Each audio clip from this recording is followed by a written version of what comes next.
Okay. BTech graduated ആണല്ലേ? Yes ma'am. Okay. ഇതിൽ experience ഒന്നും കാണുന്നില്ലല്ലോ? എക്സ്പീരിയൻസ് ഇല്ല മാം. സോ നമ്മളിവിടെ എക്സ്പീരിയൻസ് ആയിട്ടുള്ള ആൾക്കാരെയാണ് നോക്കുന്നത്. സോ സോറി കേട്ടോ.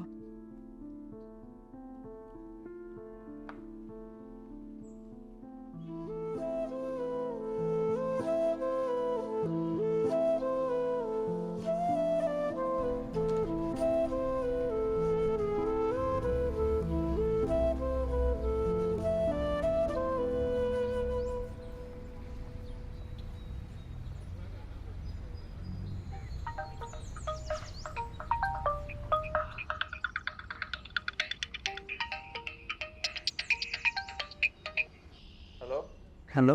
എത്രയാടാ പൈസ വാങ്ങിയിട്ട്? ഇതുവരെ തിരിച്ചടച്ചിട്ടില്ലല്ലോ. ചേട്ടാ ഒരു 5 ദിവസത്തിലായിട്ട്. 5ഉം 10ഉം പറഞ്ഞിട്ട് എത്ര ദിവസം അത്? വാങ്ങിയ പൈസ തിരിച്ചടക്കാൻ നോക്ക്. അല്ല, വർത്താനം പറയാതെ പെട്ടെന്ന് തിരിച്ചടക്കാൻ നോക്ക്. എന്നെ ഇപ്രാവശ്യം എന്തായാലും 5 ദിവസം, മാക്സിമം 5 ദിവസത്തിലായിട്ട്. ഇതെന്റെ ലാസ്റ്റ് ഡേറ്റ് ആണ്. ഇനിയൊരു ഡേറ്റ് ഉണ്ടാവില്ല. ഇല്ല, ഇത് മുടങ്ങത്തിൽ 5 ദിവസത്തിലായിട്ട്. പെട്ടെന്ന് തിരിച്ചടക്കാൻ നോക്ക്, അല്ലെങ്കിൽ അത് വലിയ പ്രശ്നമാണ്. ഞാൻ ലാസ്റ്റ് വീട്ടിൽ കയറി വരും. ശരി ചേട്ടാ.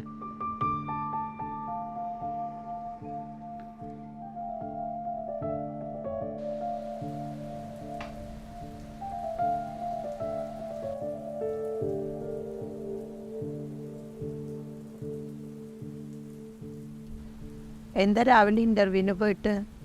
ഒന്നും ശരിയായില്ലമ്മേ. അത് സാരില്ല, അടുത്തതിന് നോക്കാം നമുക്ക്. കുറച്ചുകൂടെ പുന്നരിച്ചോ പുന്നാര മോനെ. കൂടെ പഠിച്ച ആളുകൾക്കൊക്കെ ജോലിയായി. ഇവൻ ഇപ്പോഴും ഇൻ്റർവ്യൂ എന്ന് പറഞ്ഞ് നടക്കുക. പഠിക്കുന്ന സമയത്ത് ഒരു ഭക്ഷണം കഴിച്ചിട്ട് പോകുന്നല്ലേ.